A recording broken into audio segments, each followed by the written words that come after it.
আমার গোল্লা চিংড়ি জোগাড় করে দেবা যখন হচ্ছে হবে। আমি তো বেশি সাবান দিই নে।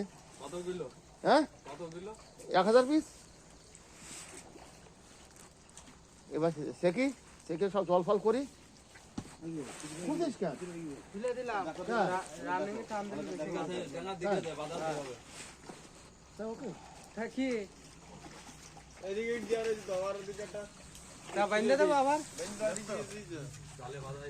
বাঁধে বাতাস নে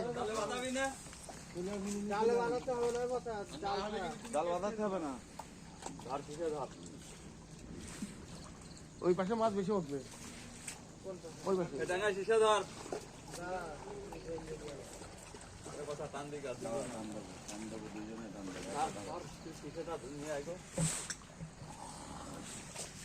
আমার কাছে ধরা যায়।